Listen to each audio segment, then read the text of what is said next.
Dearest friends, this is the last of our evenings together.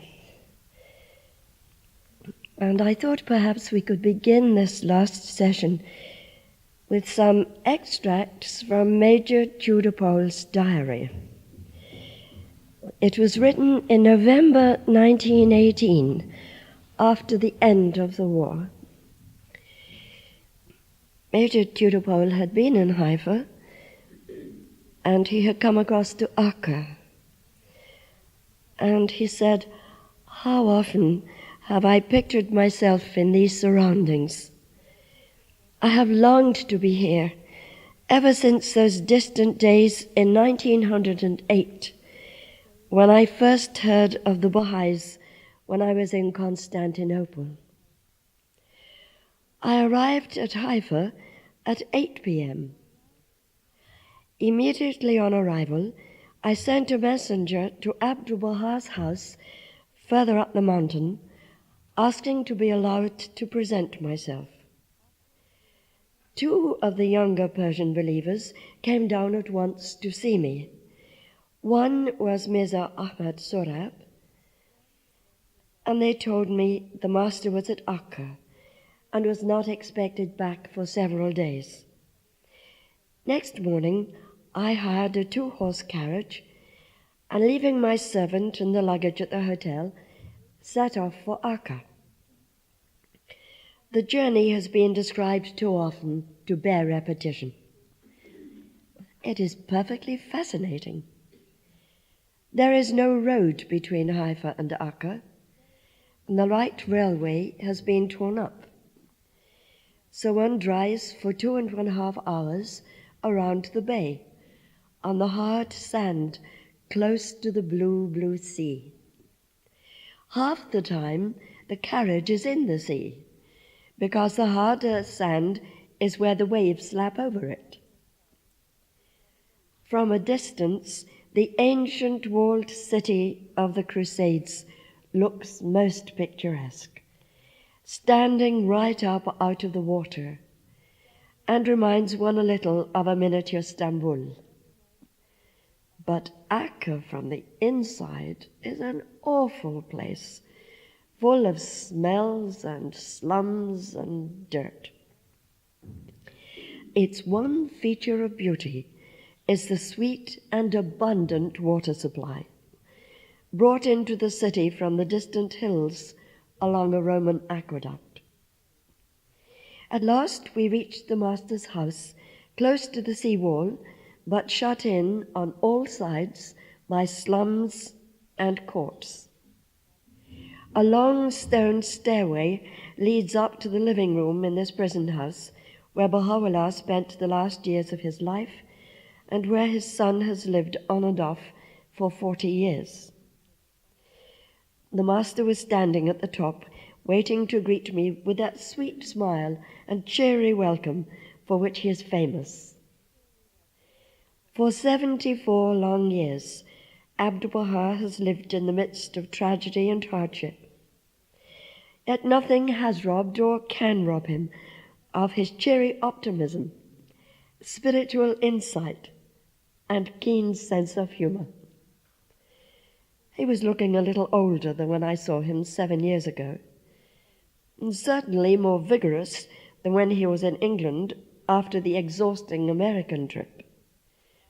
His voice was as strong as ever, his step virile, his hair and beard, if possible, more silver white than ever. He is delighted to welcome the change of regime, but I could detect a tragic note. For if the British occupation had taken place 10 years ago, he would have been able to travel throughout the Near and Middle East, spreading the glad tidings of his father's mission. He still, however, spends a few weeks now and again in Akka prison house that has now become his property. I think this was the house of Aboud, to which Major Tudor Pole was referring. After lunch, Abdul-Baha drove me out to the garden tomb of Baha'u'llah, about 2 miles from the city. He approached the tomb in complete silence, praying with bent head, a wonderfully venerable figure in his white turban and flowing grey robe. On reaching the portal to the tomb itself, the master prostrated himself at length and kissed the steps leading to the inner chamber. There was a majestic humility about that action that baffles description. Then we took tea in the garden, and Abdul-Baha told me many stories about Baha'u'llah, his superhuman endurance, and his wonderful teaching. When we returned to Akka, the Persian colony, consisting of perhaps 35 persons, had assembled, and we sat around the room drinking tea whilst Abdul-Baha described his visit to Clifton. That was where Major Chudapore lived, in Bristol, and the people he met there.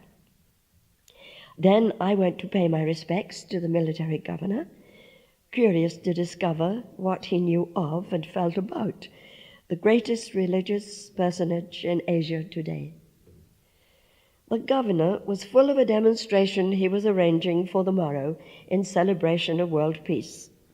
A band was coming, the notables of Akka were to parade around the town, the governor would answer cheers and make a little speech from the balcony of the town hall. A notable occasion for Akka, freed after all these hundreds of years from the cruel Turkish yoke. I inquired whether Abdul-Baha had been invited to the function. "Do you mean Abbas Effendi?" No, I don't think we've asked him. Perhaps he should have had an invitation." He who has worked night and day for over 50 years to propagate the ideals of world peace and brotherhood, whose devoted followers number millions, whose cause is doing so much to lessen religious discord in the East, he had not even received an invitation to take part in the peace celebrations of his native town, because, as it turned out, his name did not appear on the list of the local notables prepared by the municipal authorities for the guidance of the governor. A prophet in his own country with a vengeance. I expressed surprise. The shock had driven indignation from me, and an invitation was duly dispatched. Then I returned to the prison house and spent the evening with the master, supping with him and answering his questions about the new administration. Then I slept in the room next Abdul-Baha's, which was Baha'u'llah's before him. Simple attics with stone floors and practically no furniture. Abdul-Baha still gives away all the money and lives the life of poverty himself. Before breakfast, the house was filled with believers who had come to receive the morning blessing. I had brought Abdul-Baha letters from all parts of the world, and he spent the morning dictating replies for me to take away. I gave him the Persian camel hair cloak, and it greatly pleased him, for the winter is here, and he had given away the only cloak he possessed. I made him promise to keep this one through the winter anyway, and I trust he does. At lunch we had another long talk. Then came the leave-taking and the master's blessing. He sent his greetings by me to all his friends in Egypt, Europe, England, and America. As I drove off on my return to Haifa, I caught a glimpse of the master, staff in hand, wending his way through the awful Akka slums, on his way to attend the local peace celebrations. He stands out as a majestic figure. And here I am again on Mount Carmel, writing this letter with the moonlit sea before me. I have paid my visit to the governor of Haifa, and tomorrow am free to climb Mount Carmel to visit the tomb of the Bab and to spend one night in the house of the Master among his devoted friends. He himself will not return here for another week. He is helping to solve religious problems that have arisen in the Akka area as a result of the British occupation. Abdul-Baha looks to America as the nation which, being more disinterested than any European power, will be able to help forward the realization of world unity and peace. He anticipates that a spiritual revival, not merely one of religion, but possibly one outside organized religion altogether. There is a footnote concerning Major Tudor, because he always kept in touch with the National Spiritual Assembly in London, and dear Elizabeth Greaves became a friend of his. And when Tudor died, it was found that he had left to the National Spiritual Assembly the rosary beads that Abdul-Baha had used and had given to Tudor, and also the signet ring, which Abdul-Baha had taken off his own finger and given to Tudor. And in 1970, when the new National Assembly of the Guianas, over there in South America, to which the British community had devoted so much of its effort in those years, dear Vida Backwell, who lives here in Northern Ireland, was in Guyana for a long time, and her youngest boy was born there. But the National Assembly sent to that first convention of the Guianas as a precious gift for the National Archives the signet ring that Abdul-Baha had given to Tudor. So you see how these golden threads unite all Baha'is across the world. Now Abdul-Baha's residence was in Haifa, in the same house that we are graciously permitted to visit as part of the pilgrimage. And that's where he received Lord Lamington on July 15th, 1919. Lord Lamington was directing Syrian relief work from headquarters in Damascus, and he called on Abdul-Baha to receive, in his own words, the blessings of the Master. When Abdul-Baha indicated his intention of returning the visit, Lord Lamington said, "No, my duty and my privilege is to call on you personally, and I do not wish you to take the trouble to come over to see me." It was when Lord Lamington came again 2 days later to say goodbye because he was returning to Britain that Abdul-Baha gave to him his own signet ring. Abdul-Baha wore a number of these rings from time to time, and he gave them away and had to have another one because he was always giving away the one he got. He gave one to Lord Lamington, and that ring is now in the National Archives at the Hazrat of Goods in London. It was bequeathed to the Bahá'ís by Lord Lamington in his will. Asked at that time about his future plans, Abdul-Baha said that, if circumstances permitted, he would go to visit Ashgabat, then Japan, and India. We know that, in fact, circumstances did not permit, but it's interesting to know what the Master was thinking at that time, because he was then 75 years old. But we should go back a few years, because in the morning of the 14th February 1914, Abdul-Baha went to the pilgrim house near to the shrine of the Bab, where some of the American pilgrims were staying. And the Master sat in the room facing the tomb of Baha'u'llah. He said, "The view from this hospice is very beautiful, especially because it faces the tomb of the Blessed Beauty in Akka. In the future, it will all be built up between Akka and Haifa. Akka and Haifa will be joined together, and will take first place in the world. Now, as I glance into the future, I see the greatest port in the world here. This semicircular bay will be a large harbor for ships, so that the entering boats may be protected from the waves and winds of the storm. This harbor will be filled with the ships of the nations. All of these regions will be decorated by buildings and lofty palaces. Many gardens and flower beds will be made. There will be electric lights, and from here to Accra will be flooded with them. It will be a wonderful sight, especially at night, for those who come from the sea or who look from the summit of the mountains. From all these regions, the cry, Ya Baha'u'l-Baha, shall arise.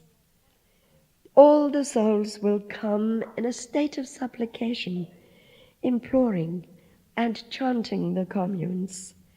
In every town, the melodies from the Mashriq al-Ashqa on this Mount Carmel will be most pleasing to the ears. As a sort of footnote, when Abdul-Baha was in America, Safa Kinney, one of the Kinney children, is said to have asked Abdul-Baha, Abdul-Baha, do you know everything? No, I do not know everything, was the reply. But when I need to know something, it is pictured before me.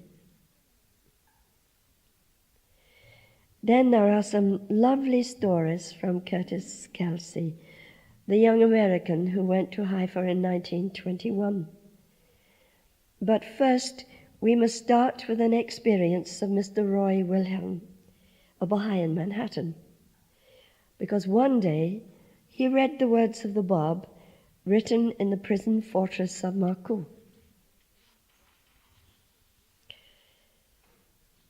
How veiled are ye, O my creatures, who, without any right, have consigned him, the Bab, unto a mountain, Marku, not one of whose inhabitants is worthy of mention. With him, which is with me, there is no one except him who is one of the letters of the living of my book. In his presence, which is my presence, there is not at night even a lighted lamp. And yet, in places of worship, which in varying degrees reach out to him, unnumbered lamps are shining. All that is on earth have been created for him, and all partake with delight of his benefits.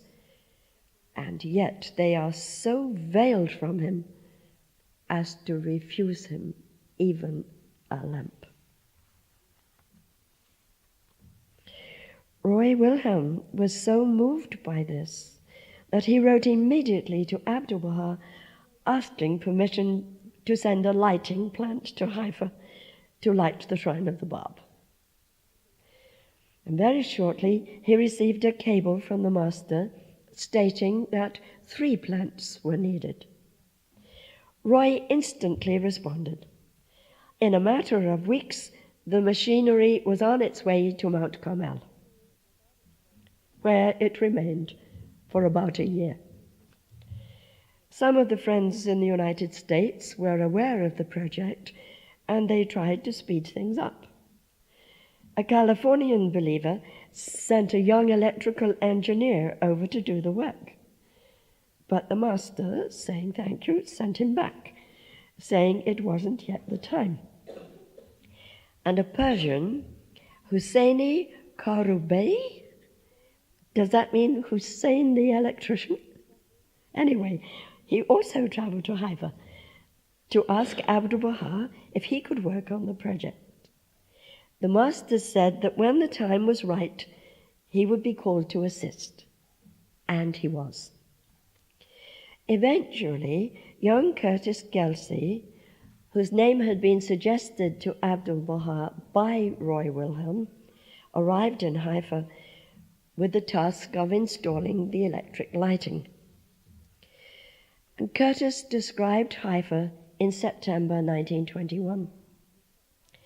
It was nothing like Abdul-Baha had said it would be like in the future, a metropolis extending around the bay. It was a village, which probably looked like a village from the days of Jesus.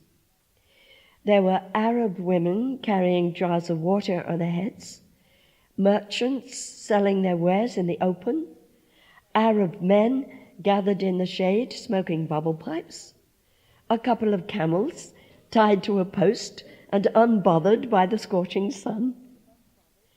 Mount Carmel was a huge limestone rock covered with scrubby vegetation, with a few houses at its base, and the shrine of the Bab was a light-colored stone structure with a flat roof as bare as a fortress. Near the top of the mountain was the Carmelite monastery, which had been established centuries ago by the Roman Catholic Church to watch for Christ's return. He was supposed to return in a cloud. Being in Haifa was like stepping back in time.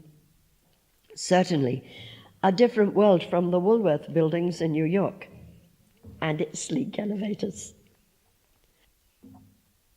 Waiting at the railway station for Curtis were Fujita and Dr. Lutfullah Hakim, two young men who served the master, and they were sitting in a high buckboard wagon that Abdul-Baha would ride when he was not walking or riding a donkey. Both young men spoke English, one with a heavy Japanese accent and the other with a Persian accent. But those three young men, Curtis and Fujita and Lutfullah Hakim, were to share a room while in the Holy Land and to grow very close together. They drove in the buckboard wagon to the pilgrim house, where the master awaited them. They were greeted by two ladies, one from the east and one from the west, and were ushered to a large table in the front room, and on it was luncheon. A large platter of Persian pilau, lamb, chopped nuts, and candied orange peel. Saffron was sprinkled on it. You can imagine Curtis Kelsey's astonishment at all this that was laid before him. He says small glasses of tea and bowls of yogurt were next to each plate. Unleavened bread was piled high on a dish. Everyone was standing and chatting, mainly about Curtis's trip from New York City, when suddenly a door opened and Abdul-Baha appeared, heading for Curtis. Abdul-Baha was dressed in a cream-colored abba and white turban, and his eyes were smiling.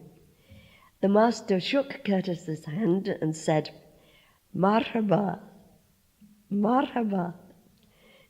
You are welcome, you are welcome." After washing his hands in a bowl of water that Fujita had brought over, he had everyone sit around the table, and Abdul-Baha had Curtis sit next to him, and asked how the friends were faring in New York, and how Curtis liked Haifa. And so Curtis Kelter's stay in the Holy Land began. It would end after Abdul-Baha's passing in less than 3 months' time. Shortly after Curtis settled into the small room he used to share with Fujita and Dr. Hakim, a young woman came by with a branch bearing about 10 oranges. It was something the master had asked her to go and take to Curtis. It was still time before the young American was started on the lighting project, and so he busied himself with any repair and maintenance jobs he found around, and there were plenty of those. In the garage, when he found the garage, there were 2 cars, gifts of some American friends. One was a big Cunningham, and the other was a Ford, and neither of them now worked. In a few days, Curtis had the vehicles operating, and he took the master for several rides around Mount Carmel. There was no automobile traffic to speak of in Haifa in 1921. There was only one other person, a young Arab, who had a motor car. But later, Curtis received permission from Abdul-Baha to use the Ford when he went over to Baji to do the lighting work over there. That put 3 cars on the roads of Haifa. Came the day when Curtis was asked to be ready by late afternoon to leave for Baji. It would all begin. So he rested well during the afternoon siesta. He wasn't used to this afternoon siesta business, but he soon found it very necessary because it was so hot. He was ready when the master was ready, and here is what happened.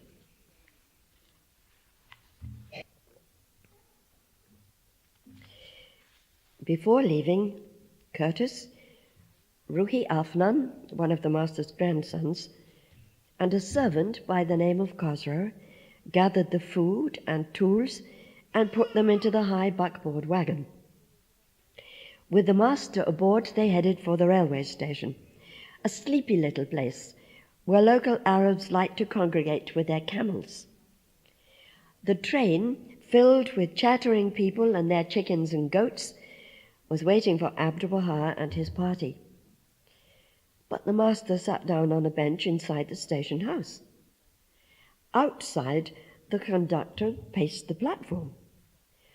If the train arrived after sunset, the passengers would be unable to enter Akka, for the city closed its gates at nightfall. The conductor knew he couldn't leave without Sir Abdul-Baha Abbas, who had come to the Holy Land as a prisoner and now was the revered father of the poor. It all seemed strange to Curtis, but he never questioned the wisdom of the situation. And in about 5 minutes, an Arab, leading his camel, approached, tied the camel to a post, and entered the station house and headed for Abdul-Baha. After a brief conversation, the Arab went his way, and the master boarded the train, which had windowless openings. Many passengers hummed precariously out of those openings, not because there wasn't enough room inside. They seemed to enjoy challenging the elements, much like those Americans who like riding the roller coaster. In the morning, the same train would be waiting to take the same people back to Haifa. When the train pulled into Haifa, the sun seemed to be setting on the sea. It was cooler than when they had left Haifa, but not uncomfortable. Baji was 2.5 miles from where they were. Khosrow immediately left to prepare supper. All the passengers rushed to Akka's gate, but Abdul-Baha walked to the station house and sat down on a bench. Curtis and Ruhi stood by patiently, with Curtis wondering what strange occurrence would unfold next. Only the howl of jackals could be heard as night draped over Akka. In a few minutes, Khalid, a servant who lived in Baji, appeared with the master's white donkey. Still the master remained seated. A full moon graced the night sky, and the stars sparkled with the way they did over the Utah desert. It was so clear that Curtis could see in the distance an Arab, mounted on a white stallion, riding hard toward the station house. It was the person the master was waiting for. They spoke for several minutes, laughing at times. Soon Abdul-Baha emerged and mounted the donkey. The Arab headed back in the direction from which he had come and was quickly enveloped by the night. Walking to Baji that evening was one of the most memorable experiences in Curtis's life. Obviously, he was on earth, but in a sense, he wasn't, for he seemed detached from the tensions and woes of the world. He never felt freer. His heart was filled with the vibrating love of Abdul-Baha. It was a love that seemed to cleanse his inner being and move his spirit toward the wispy clouds that floated overhead. It didn't matter that nothing was said, for words were unnecessary. Who needed to say anything when you were immersed in peace and contentment? What wonderful things would happen next, Curtis thought.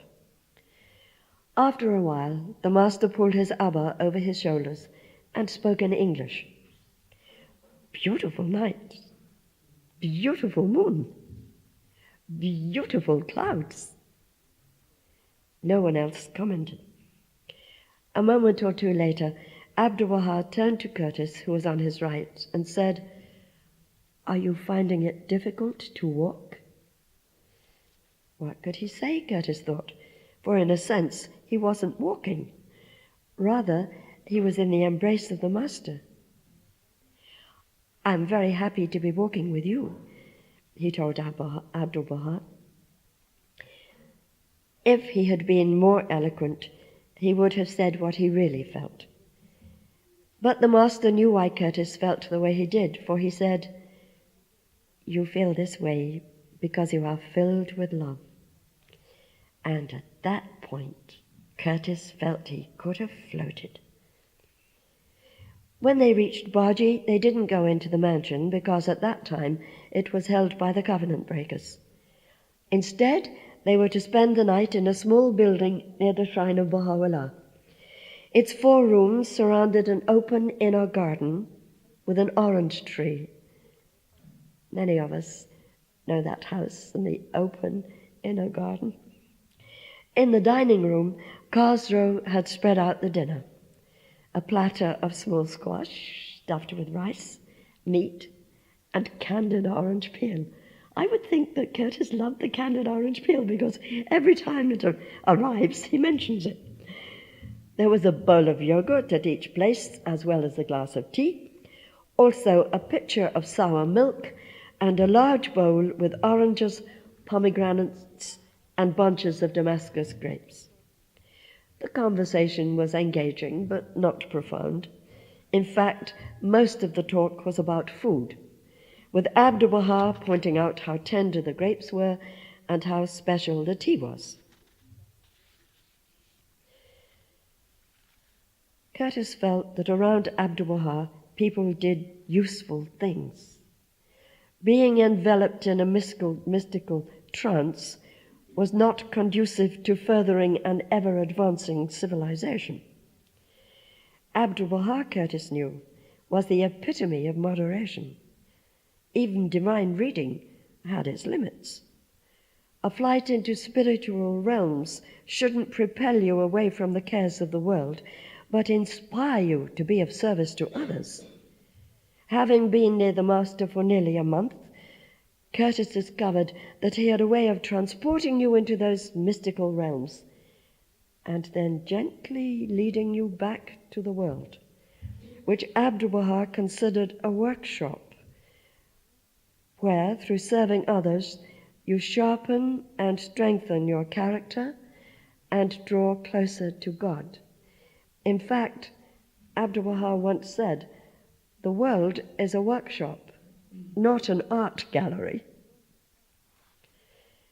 About halfway through the meal, someone knocked on the outside door. "Come in the name of God," Abdul-Baha called out in Arabic. When Khosrow finally removed the crossbar and opened the door, there stood a tall Arab, about 6'3", with a black moustache and a goatee beard. He didn't budge until the master said again, "Come in the name of God." And a chair was placed to the right of Abdul-Baha where the man was asked to sit. They engaged in animated discussion, all in Arabic.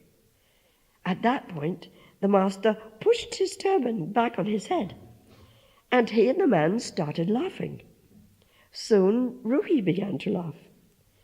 It was contagious because Curtis was swept into the hilarity, even though he didn't understand a word of what was uttered. After the man left, Ruhi explained what had been discussed and what Abdul-Baha had learned from the discussion. It seemed that the master had asked the Arab if he belonged to a tribe where the husband had to steal something during the day in order for his wife to allow him to enter their tent that night. When the man acknowledged that he belonged to such a tribe, the master inquired if he had ever been denied entrance to the tent.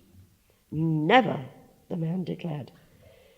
And at that point, Abdul-Baha knew that the man sitting next to him was the culprit who was stealing the sweet oranges in his garden at Bahá'í.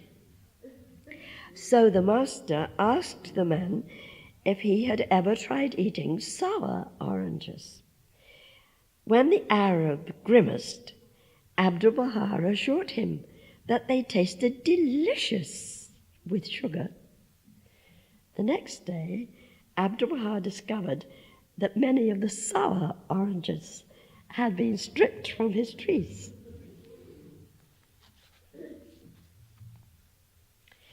The day they were to leave Bahá'í, Curtis was up at 5. Before breakfast, he pumped enough water to shower the garden, then walked towards the house. The sun was barely up. Sitting on the porch was the master, facing the sea. A plate full of jasmine blossoms was on a chair in front of him.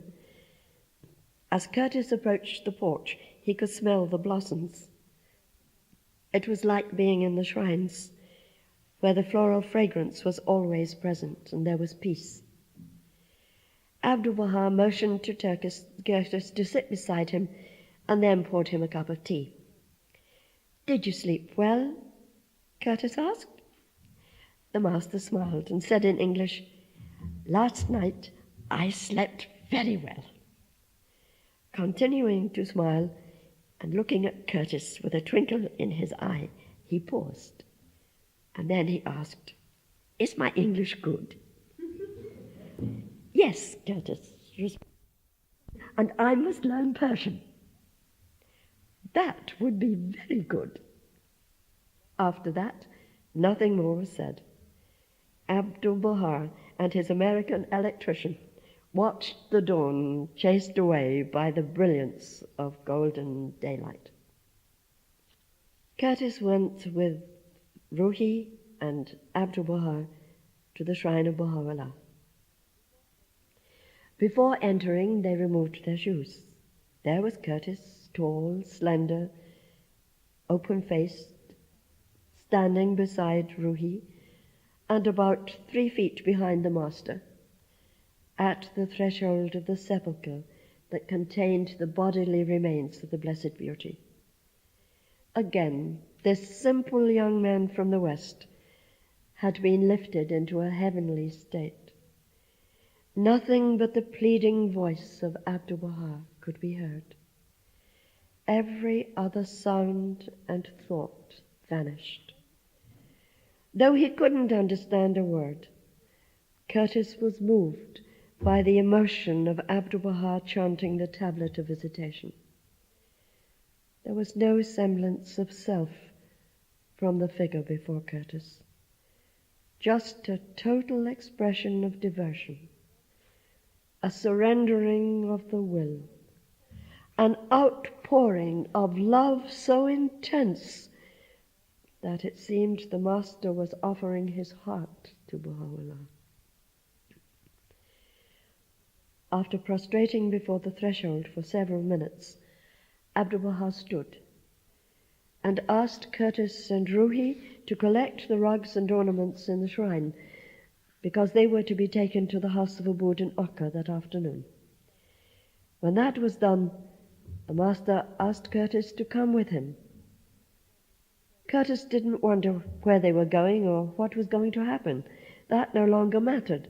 What was real was the master's request. They walked in silence toward the mansion. Halfway there, Abdul-Baha stopped and asked Curtis how he planned to arrange the lighting of the shrine of Baji.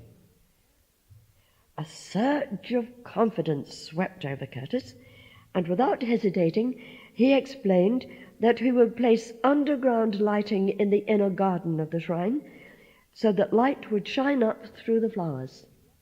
Then he would electrify the oil lamps, thus preserving their 19th century character. And finally, he would place lights around the cornice of the shrine. The master nodded positively and explained, Bali, Bali. As they walked closer to the mansion, Curtis noticed an elderly man approach the master. Introducing the believer to Curtis, Abdul-Baha pointed out that the man, who was a mason, would help build the stone enclosure that was to house the lighting plant.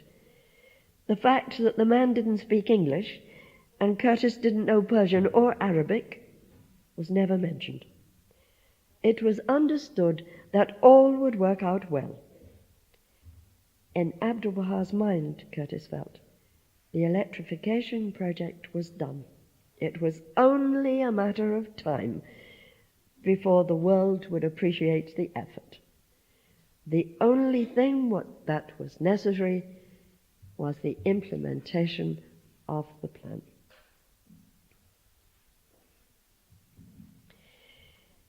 It was a dream of the master to have the shrine of the Bab bathed in light and at the same time to look across the Bay of Haifa and see the shrine of Baha'u'llah illumined.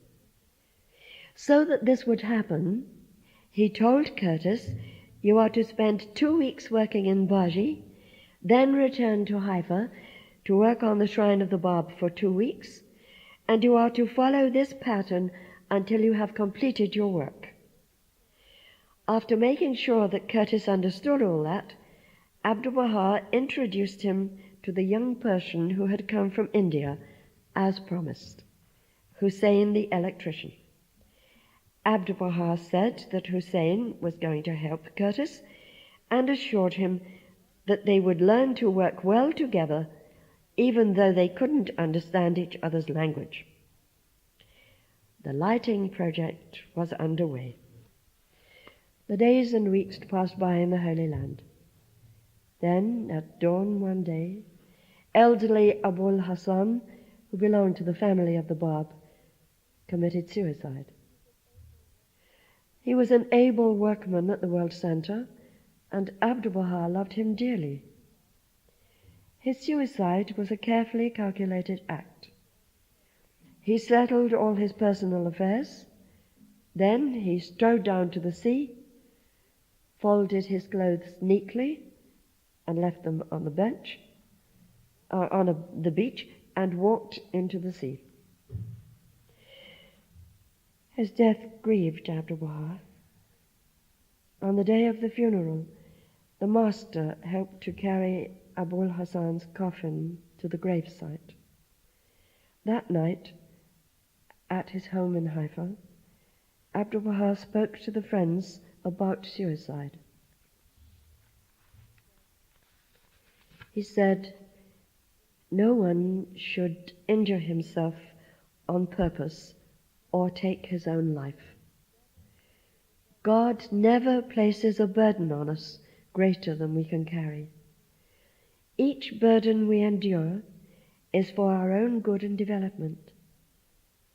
Should anyone at any time encounter hard and perplexing times, he must say to himself, this too will pass. Then he will grow calm. When experiencing difficulties, he added, I would say to myself, this too will pass. And I would become calm again. Now, if someone cannot be patient and endure, then it is better for him to arise in the service of the cause of God. It would be better for him to pursue the path of martyrdom than to commit suicide. A few days after making these statements, Abdul-Baha passed away, ending a lifetime of martyrdom. The friends realized then that Mirza Abul Hassan had sensed that the one he loved more than anyone else would soon be gone, and that he couldn't bear to live without him. In a compilation by Lady Blomfield and Shoghi Effendi, which was repaired sometime after the Ascension of Abdu'l-Baha, they described the last weeks of the Master's life. From that compilation, we will follow the last 3 days. On the last Friday morning of his stay on earth, November 25th, the Master said to his daughters, "The wedding of Khosrow must take place today. If you are too much occupied, I myself will make the necessary preparations, for it must take place this day." Khosrow is one of the favored and trusted servants of the Master's household. Abdul-Baha attended the noonday prayer at the mosque. When he came out, he found the poor waiting for the alms, which it was his custom to give every Friday. This day, as usual, he stood, in spite of very great fatigue, whilst he gave a coin to everyone with his own hands.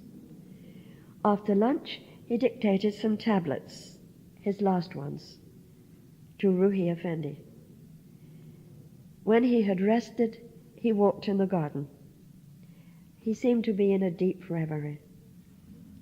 His good and faithful servant, Ismail Aga, relates the following. Sometime, about 20 days before my master passed away, I was near the garden when I heard him summon an old believer, saying, "Come with me, that we may admire together the beauty of the garden. Behold what the spirit of devotion is able to achieve. This flourishing place was, a few years ago, but a heap of stones, and now it is verdant with foliage and flowers. My desire is that, after I am gone, the loved ones may all arise to serve the divine cause, and, please God, so it shall be. Ere long men will arise who shall bring life to the world." A few days after this, he said, "I am so fatigued. The hour has come when I must leave everything and take my flight. I am too weary to walk."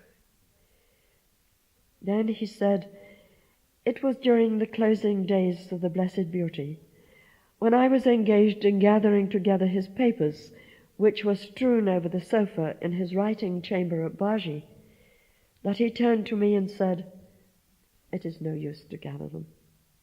I must leave them and flee.' I also have finished my work. I can do nothing more. Therefore, I must leave it and take my departure." 3 days before his ascension, while seated in the garden, he called me and said, "I am sick with fatigue. Bring 2 of your oranges for me, that I may eat them for your sake." This I did, and having eaten them, he turned to me, saying, "Have you any of your sweet lemons?" He bade me fetch a few. Whilst I was plucking them, he came over to the tree, saying, "Nay, but I must gather them with my own hands." Having eaten of the fruit, he turned to me and asked, "Do you desire anything more?" Then, with a pathetic gesture of his hands, he touchingly, emphatically, and deliberately said, "Now it is finished. It is finished." These significant words penetrated my very soul. I felt each time he uttered them as if a knife were struck into my heart. I understood his meaning, but never dreamed his end was so nigh. Later in the evening of Friday, Abdul-Baha blessed the bride and bridegroom who had just been married.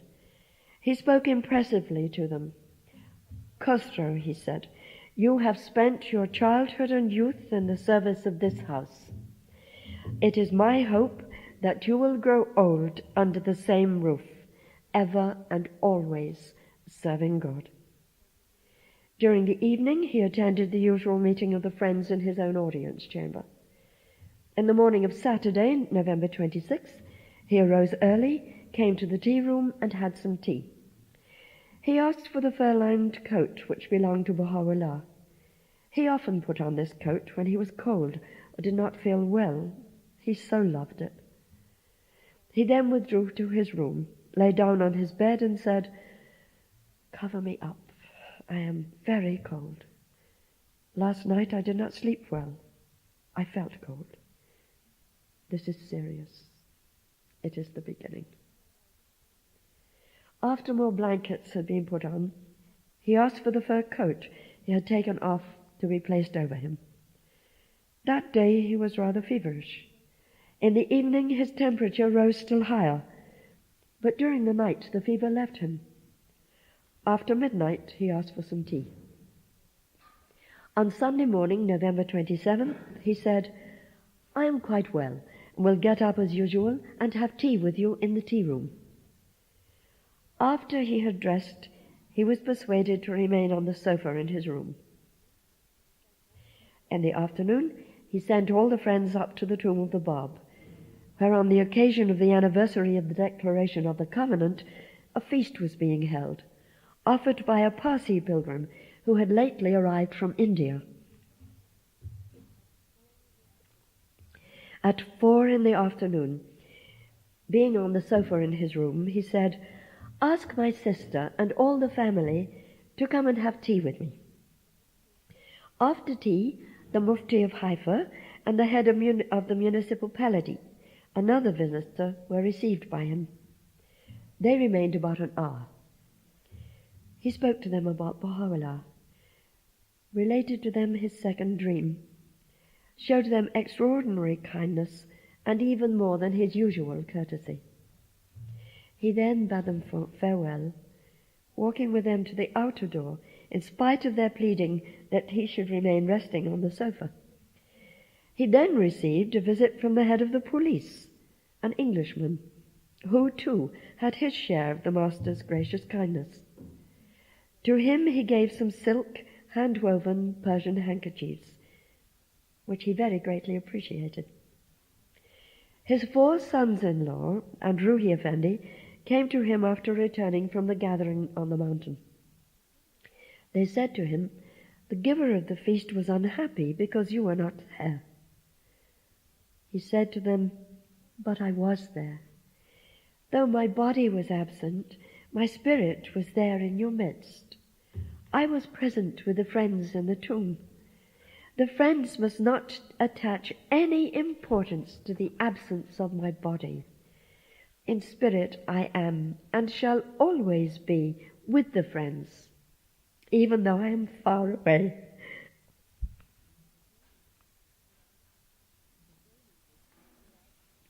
The same evening he asked after the health of every member of the household, of the pilgrims, and of the friends in Haifa. Very good, he said, when told that none were ill. This was his very last utterance concerning the friends. At 8 in the evening he retired to bed, after taking a little nourishment, saying, "I am quite well." He told all the family to go to bed and rest. 2 of his daughters, however, stayed with him. That night the master had gone to sleep very calmly, quite free from fever. He woke about 1:15 a.m., got up, and walked across to a table where he drank some water. He took off an outer night garment, saying, "I am too warm." He went back to bed, and when his daughter Ruha Khanum came later on and approached, she found him lying peacefully. And as he looked into her face, he asked her to lift up the net curtain, saying, "I have difficulty in breathing. Give me more air." Some rose water was brought, of which he drank, sitting up in bed to do so, without any help. He again lay down, and as some food was offered him, he remarked in a clear, distinct voice, "You wish me to take some food, and I am going?" He gave them a beautiful look. His face was so calm, his expression so serene, they thought him asleep.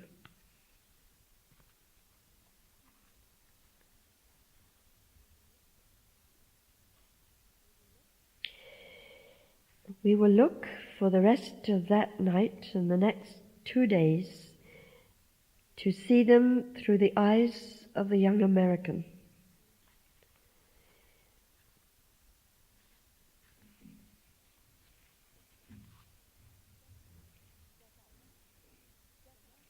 "Get up! Get up! The master! The master!" someone cried, while pounding on the door of Curtis's room. Alarmed, the 3 young men inside awoke, jumped out of bed, and groped in the dark for their clothes. It was about 1 a.m., November 28th, and cool. But the weather didn't bother them as they dashed to Abdul-Baha's house. Curtis was still tucking his shirt into his trousers. As Curtis entered the house, people were weeping, some hysterically. He had practically to push his way through the crowd of people, mostly Persians, groaning and moaning, some wailing uncontrollably. When he reached the master's room, Dr. Florian Krug was staying beside the bed where Abdul-Baha lay. The physician, who had arrived in Haifa with his wife 2 weeks earlier, turned to Curtis and said, "The master has just descended." Dr. Krug, a prominent New York doctor who bitterly opposed the faith when his wife embraced it, and then became a Baha'i when he met Abdul-Baha in America, closed the lids of the master's eyes. Curtis had never witnessed such deeply felt despair. For some reason, he couldn't show any emotion. That wasn't like him, for he wasn't hard-hearted. Perhaps he wasn't faithful, he thought, and forced himself to cry. But he stopped, and an inner voice commanded, "No, not that. Now is the time to observe." There was pandemonium in the main central room. Of course, Curtis knew. Some people were crying out as if asking God, "Why does this have to happen? What will become of the cause now that the master is gone?" The one who could answer those questions was across the room, the greatest holy leaf. She calmly went about, comforting the grief-stricken, absorbing their pain. As Curtis watched her move from person to person, stroking a shoulder, clasping a stretched-out hand, he noticed that she exhibited the kind of strength that Abdul-Baha had radiated. Some sensed that and clung to her. Her control, her poise, her unconstrained flow of compassion assured him that the faith would not falter. She was, at that moment, the head of the faith that her brother had led so successfully for 29 years, giving his all. She was the tower of strength that all would rally around for support. As he watched the greatest holy leaf, her eyes caught his, and she walked over to him. Since he was not crying, he wondered why she was coming toward him. "Kelsey," she said, "will you take Fujita and Khosrow to Akka to tell the friends there of the Master's passing, and then come right back?"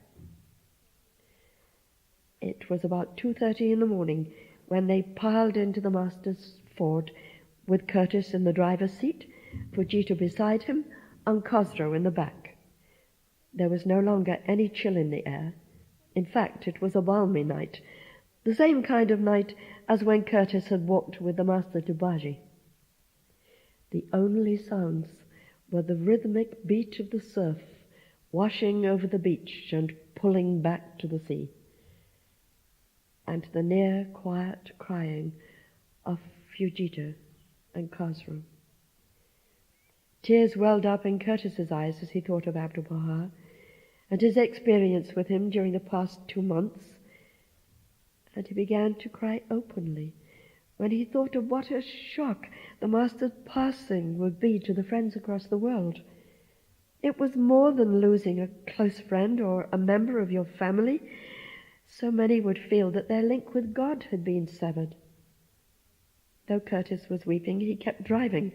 He couldn't stop, for the greatest holy leaf wanted the believers in Akka to know about the passing of the Master.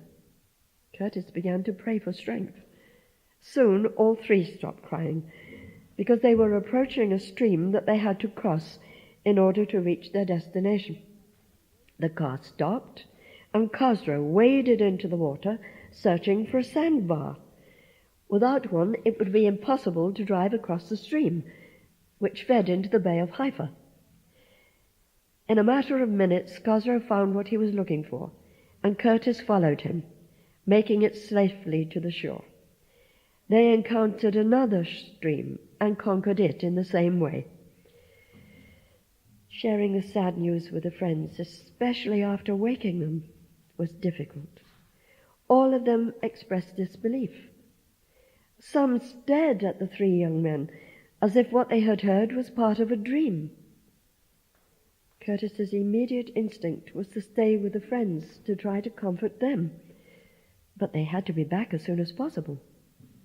After urging the Akka friends to come to Haifa to attend the funeral, Curtis, Fujita, and Khosrow rushed back to Haifa to see what they could do next for the greatest holy leaf.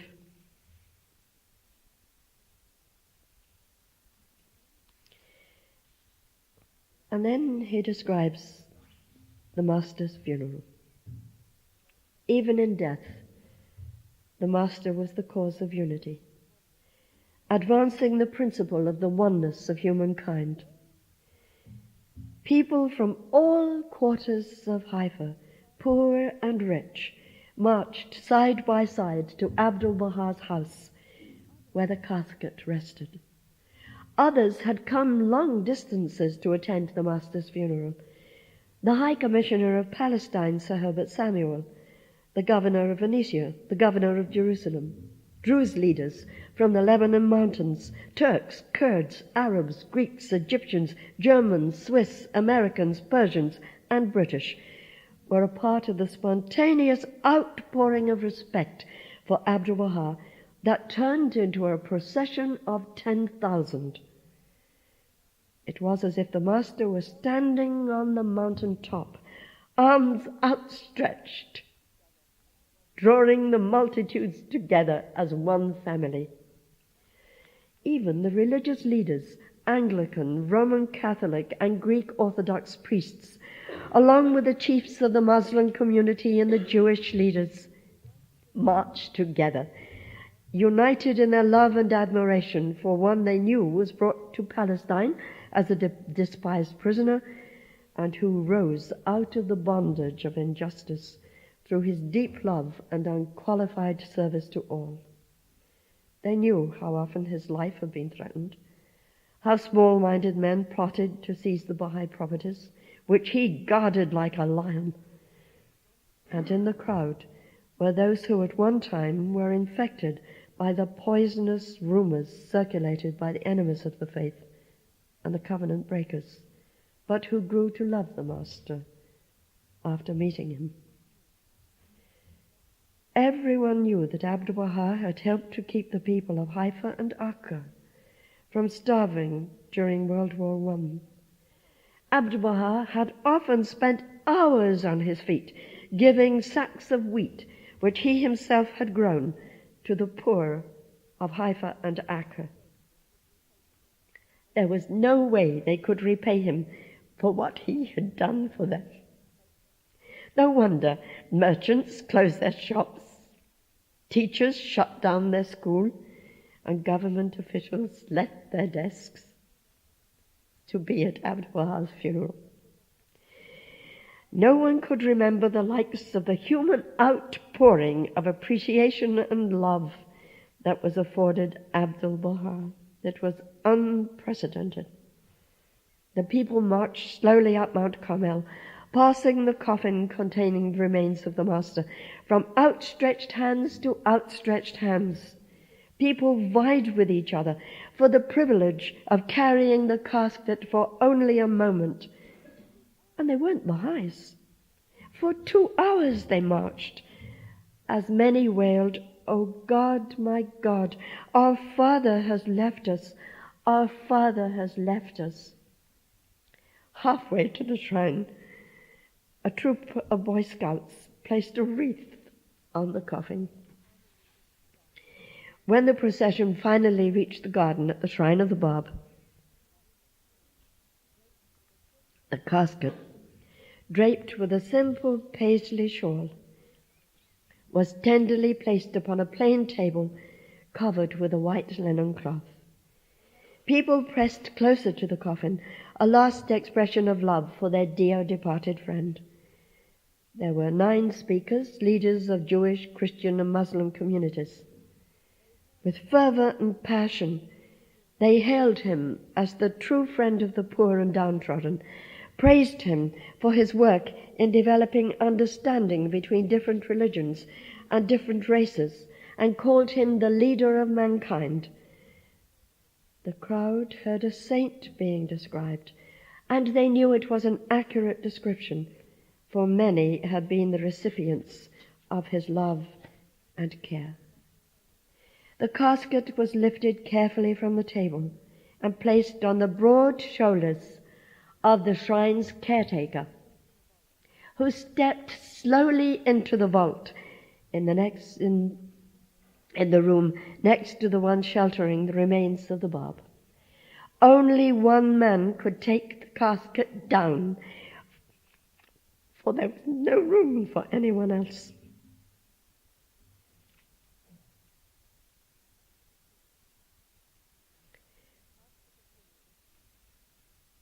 After the funeral,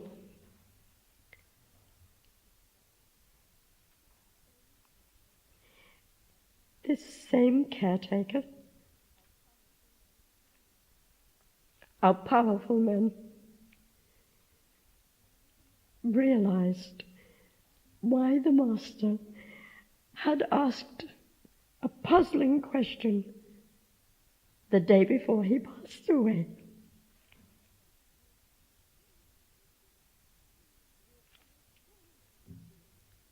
"You are a strong man," he said. "Could you not carry me away to a place where I could rest? I am tired of this world."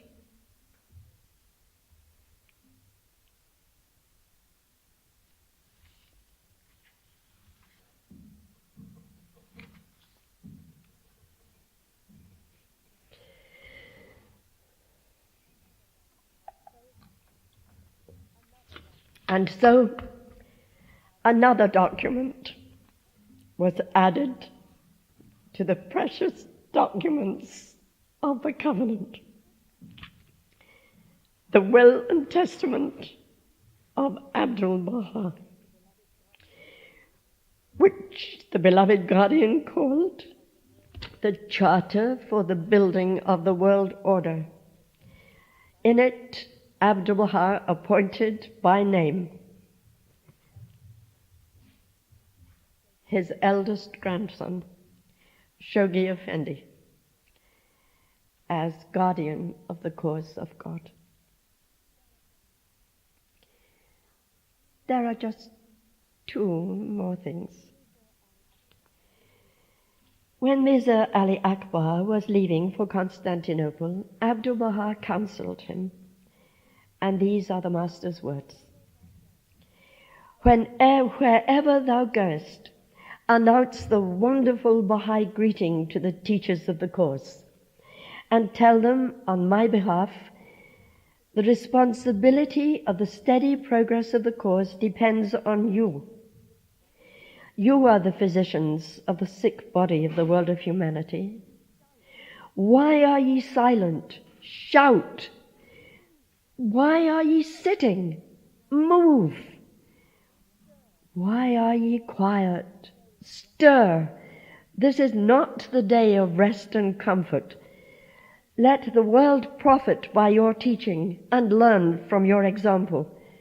The progress of the cause depends on the energy and wisdom of the teachers. And to some young Baha'is who came to see him, Abdul-Baha said, my work is done. The tree of my life has yielded its fruits. I have set a fire in the world. Your duty is to add to its flame. My sons, now it is your turn. I would like to remain silent for some time and listen to the incoming news of those who are endeavoring to spread the fragrances of God. How far shall they succeed?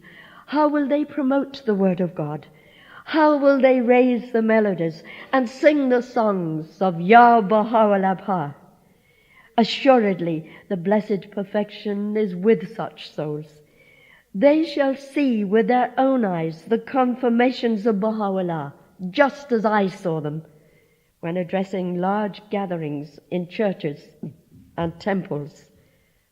I saw them hovering like the birds of paradise.